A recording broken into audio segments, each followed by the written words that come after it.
حضرت فاروق اعظم کا زمانہ تھا، حضرت فاروق اعظم کا زمانہ تھا، مدینے کے قریب ایک بستی تھی، وہاں پر ایک مولوی صاحب آ گئے، امام۔ یہ مولوی صاحب میں اس لیے کہہ رہا ہوں تاکہ آپ کو سمجھ بھی آ جائے نا۔ امام رکھ لیا انہوں نے، اب وہ نمازیں پڑھاتا ہے، ہر رکعت میں یہی سورت، یہی ابتدا، یہی سورت، یہی ابتدا۔ اب اس بات کو سمجھیے گا، ہر رکعت میں وہ جو مقتدی تھے انہیں ایک دن ویکھیا، دوے دن ویکھیا، تریے دن ویکھیا، انہاں کہا بھائی جان یہ دسو بھئی تانوں اس تو علاوہ قرآن نہیں آوندا؟ اس تو انہاں کہا آوندا ہے، یہ کیوں نہیں پڑھ دے؟ اکھے مینوں چس آوندی، مجھے لطف آتا ہے۔ ہاں ذرا غور کرنا، انہوں نے کہا تینوں کیوں لطف آندا ہے بھائی؟ اس میں تو بظاہر ایسے وہ کہندا ہے اللہ نے اپنے حبیب نو جھڑکیا ہے نا، آدھا مینوں چس آوندی ہے، یعنی قرآن پڑھ کے اس کی نیت تھی حضور کی توہین کی۔ سارے ہی قرآن پڑھدے نے، سارے دے پیچھے نماز پڑھ لو، ہن پتہ لگیا ہی نہیں سارے کیویں قرآن پڑھدے ہی نے۔ اے اصل مسئلہ ہے، کئی قرآن پڑھ کے جب توہین کرتے ہیں نا، نہ نبی کا میلاد ماننا، نہ نبی کو رحمت للعالمین ماننا، نہ نبی کا اختیار ماننا، نہ نبی کی شانوں کو ماننا، پڑھ دے قرآن نے تے توہین ذہن چندی ہے، ایسے کمینے بندے دے پیچھے کتے نماز ہوندی ہے یار؟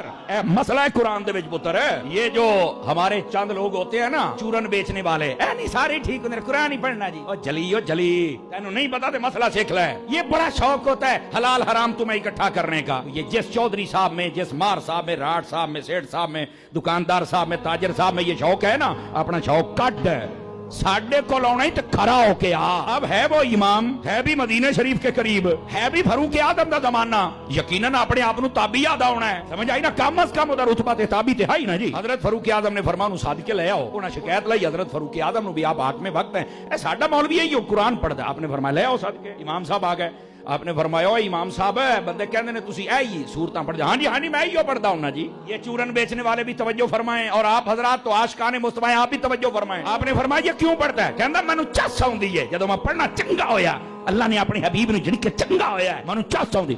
حضرت فاروق اعظم اٹھے، تلوار منگائی، آپ نے گردن اتار دی، فرمایا کتے قرآن پڑھ کے مصطفیٰ کی توہین کرتا ہے، تیرے جیسے کے پیچھے پڑھنا تو دور کی بات ہے، تیرے جیسے کو زندہ رہنے کا حق حاصل بھی نہیں ہے۔ پانچ چار بندے پریشان ہو گئے ہیں، یکدم ہی کم چکیا گیا ہے، یہ کچھ بھی نہیں جناب۔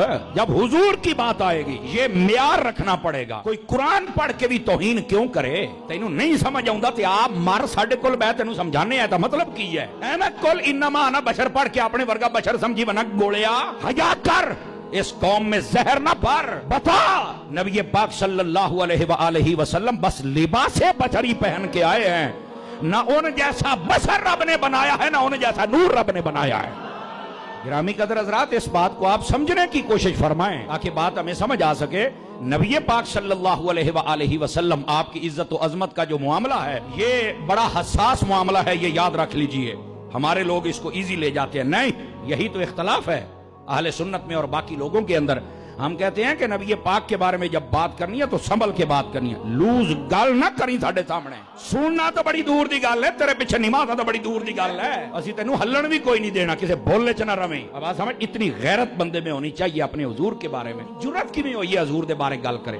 اب اس کا مطلب یہ نکلا، اللہ نے قرآن کے پہلے پارے میں فرمایا ہے یضل بہ کثیرا ویہدی بہ کثیرا۔